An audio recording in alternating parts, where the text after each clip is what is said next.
Alors, bonjour à tous, une nouvelle histoire pour cette semaine. Je vais piocher encore dans la mythologie nordique, la mythologie des Vikings. Cette fois-ci, je vais vous parler d'un personnage que je pense que vous connaissez bien, c'est Thor, qui est devenu hyper célèbre avec la franchise Marvel. Et aussi d'un autre personnage que vous connaissez bien, lui aussi popularisé par la franchise Marvel, qui s'appelle Loki. Donc Thor, chez les Vikings, c'est le dieu du tonnerre, et vous savez qu'il a avec lui, comme on le voit sur cette illustration, son marteau qui s'appelle Mjolnir. Et en fait, Mjolnir, son marteau, il est hyper important dans la mythologie scandinave.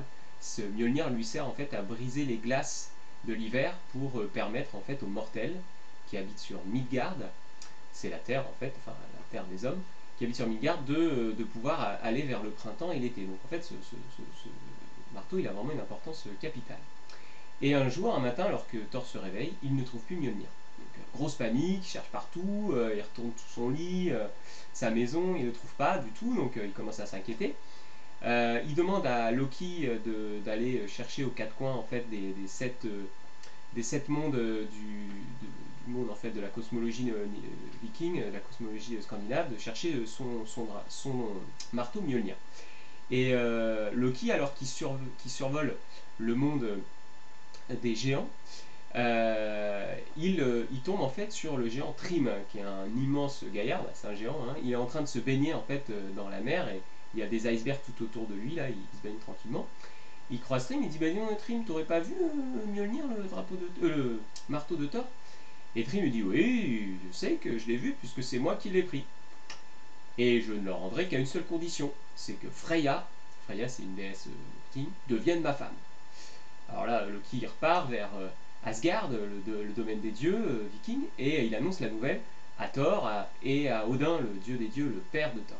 Et Thor, bon, qui est quelqu'un dans la mythologie scandinave qui n'est pas très très intelligent, hein, qui dit ah bah c'est bon, on a qu'à demander à Freya, il n'y a pas de souci, elle va dire, et le tour est joué, je récupère mon marteau.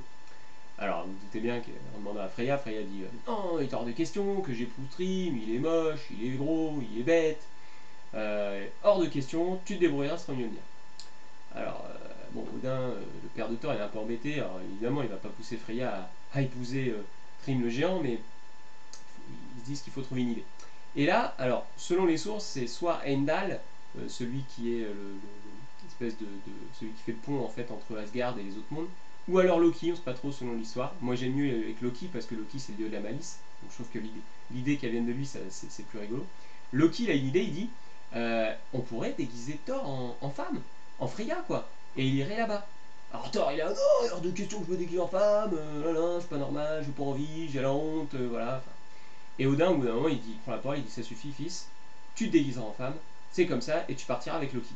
Alors Loki il est super content parce que il aime bien jouer des mauvais tours à Thor parce que c'est un peu son contraire. Hein. Loki, lui, c'est le dieu malin et tout ça. Donc il part pour le royaume des géants, le Jotunheim, c'est le royaume des géants.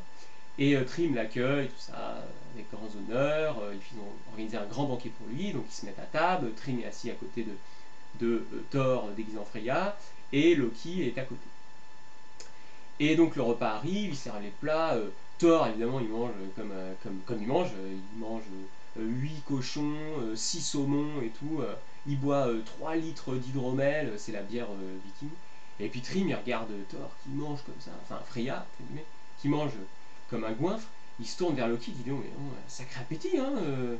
Puis Loki dit bah oui, ça fait une semaine, elle mange plus rien parce que elle est tellement excitée à l'idée de se marier avec toi, puis elle voulait être belle pour toi et mince, donc ça fait une semaine qu'elle mange plus rien.